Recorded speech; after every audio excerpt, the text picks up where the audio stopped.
The Manitoba Advocate for Children and Youth wish to acknowledge that we are located on the original lands of the Anishinaabe, Cree, Oji-Cree, Dakota, and Dene peoples, and the beautiful homeland of the MACY Nation.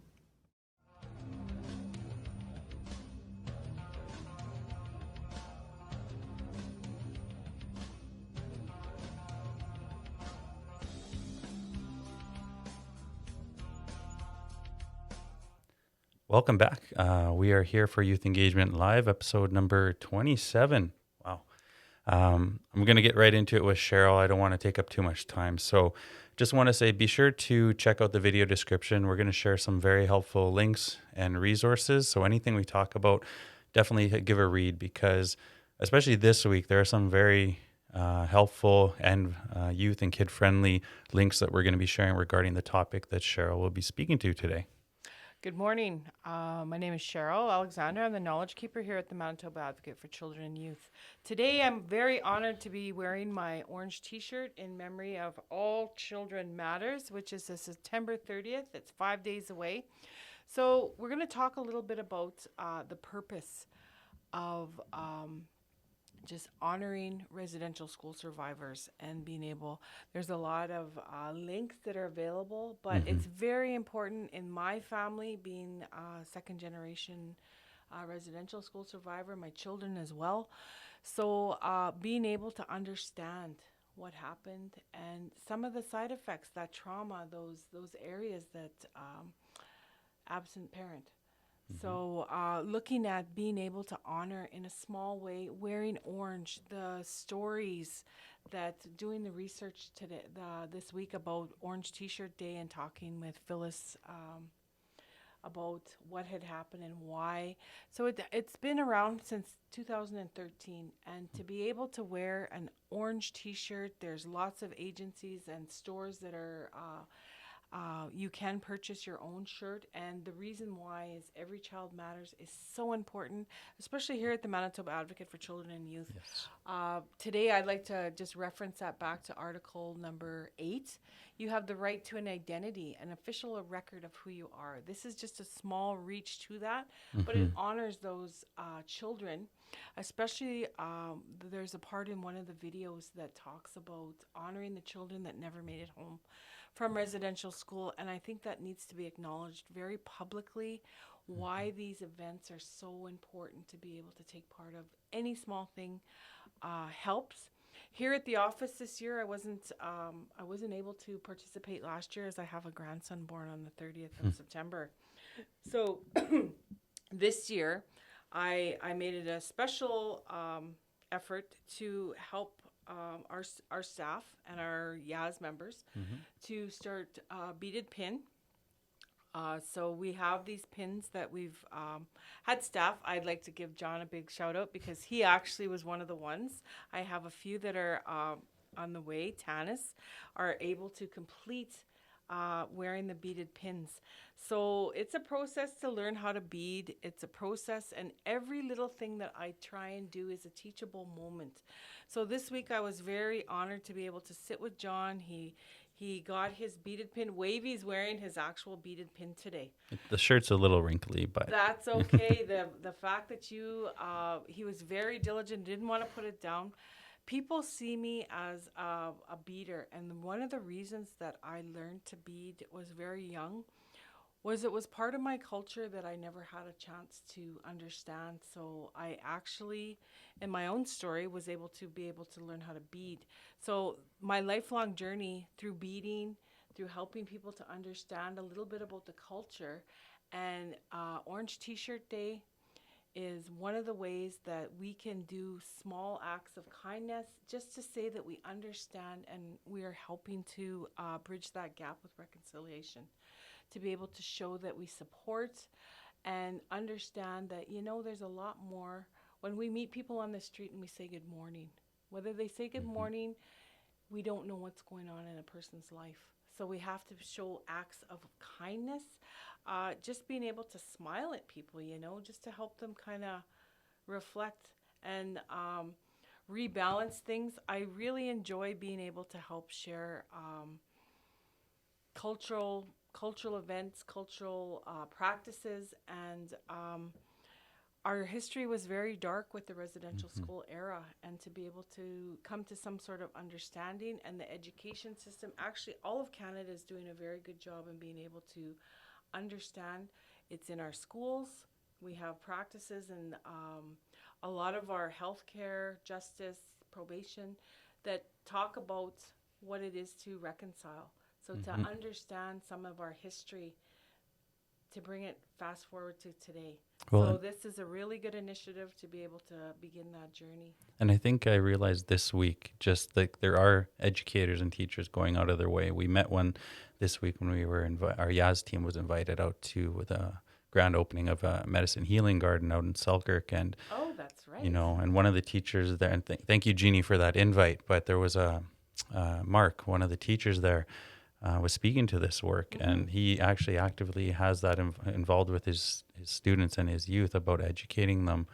And I'm sure there for Orange T-shirt Day, I'm sure 100% that there's lessons and things being taught by this teacher. So just amazing work. And those videos that we're going to post on our links today talk about what is like simple little things that kids can understand in easy language, like videos around what is Orange T-shirt Day, why is it a thing, why do every child matters. Every child matters everywhere.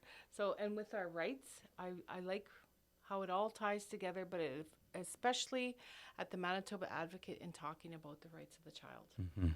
So, well, and it's sad when you think of the history of where this has come from, like every child matters.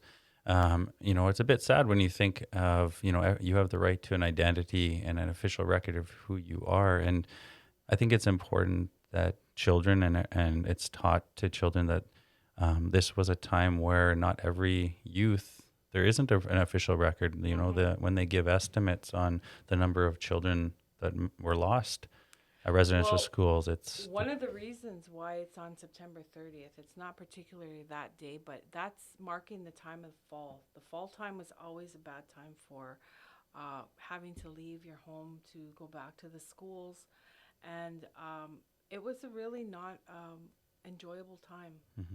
So September 30th really brings back that correlation to the whole process of having to leave your home and your family and your community, and then going to the school to basically get an education, but in a very harsh way. So I will say that there is lessons that are easily taught when doing this beating, and just in talking with you in the process of the beating, I think I found was aside from finding out that I need to improve my beating skills, that's a time, if you were doing these beating with like YAAS members and our youth, like you're making connections without trying. Like there's just that natural flow of speaking and learning, and it's not hard to do. Well, understanding that as I started at a very young age, I learned on my own, just a few beads and some thread. Wasn't very productive in having anything that I could wear. So then my mom took me and got me into some classes where I met my actual family.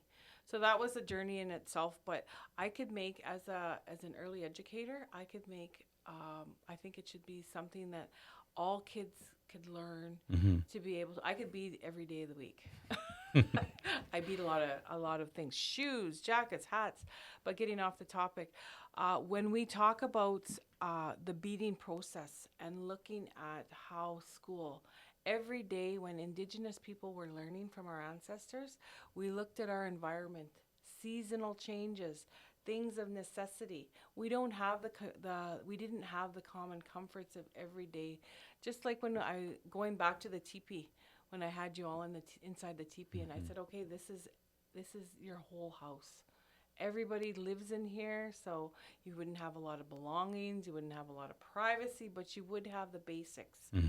And back then, that's what it was about. There was no refrigerator, no TV, God forbid, no internet. Couldn't be sent to your room. Couldn't be sent to, well, and discipline was a lot different, Yeah.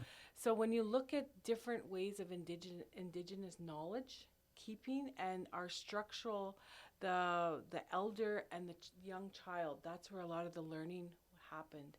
The mother was taking care of the home and the family and making sure everything was working. The father was out hunting and providing and keeping the safety. So it seems like a lot of like hands-on learning then, There was right? always hands-on learning. We didn't have a structural format to learning. It was everything was about from the time they got up in the morning to the time you went to bed. Every day of the year, there was no break. So our structure of learning was always within the family unit, but then there was also a bigger unit around you. You belonged to a society, so whether you were cleaning hides, sewing, you were in the warrior society, the hunting party, there was all sorts. When I first started learning about beading, I did a paper in university and talked about the different styles. People understand that beading is a craft, but it's not just a craft. It helps to understand. So this is my small way of being able to memorialize Orange T-shirt Day, to be able to help understand. There's also campaigns for the red dress for October 4th as well. I'll be talking at that as my next go into. So Will there be being able pins? to, I'm really happy that this office is going to be acknowledging on September 30th. We're going to have our own little gathering. The more people I see wearing orange T-shirts is phenomenal. I just think it's so good to have this agency here, the staff starting to understand what some of the deeper causes and for our jobs. Like, as people, we have to understand, we have to educate ourselves on some of the histories. As dark as they might be, it brings a better understanding to be able to reconcile. And having that official record of who you are, where you come from, for anybody and children is very important, right? That's right. And it's been a journey of reconciliation, because some of the hardest things we're having to be able to bring it into the light, to be able to talk about it. So it's not a secret anymore. Yes, it happened. This is what happened. And without re-triggering and traumatizing people, being able to understand in a good way that this needs to be brought for public awareness, because it is a part of our history. It's a national tragedy. It does have to be spoken of in hopefully a way that makes people understand without having to get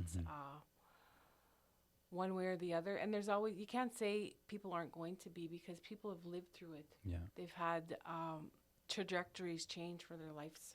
So. And I think honoring and recognizing is a part, to help in the healing process for those that are affected. Like, again, you're talking about not wanting to re-trigger, but, just in the acknowledgement that this happened and this is part of history, unfortunately, I feel like it allows for at least that chance to heal. Well, and right? my purpose for today was just to, in the light of COVID, it's always, everything is in relation to COVID lately. 2020 is COVID. Everything. So I would like to just remind people to, if you can remember, you still have a few days to be able to go out and purchase a T-shirt, a small act of kindness, to be able to understand just wearing it. And for me, I love the color orange. So thank you for having me on today to be able to talk about the purpose. And yes, every child does matter for Orange T-shirt Day on September 30th, 5 days away. Thank you. So thank you, and thank you for joining us. Thank you, Cheryl, for sharing that information. And be sure, again, to check our links, because there is some phenomenal links. That's CBC Kids, and it goes into for young kids to understand why it's so important. So I'll just stop with that. Yeah. So if you need any questions or assistance, if you need some advocacy, again, if you're not sure if you should be calling our office, then just call 1-800-263-7146.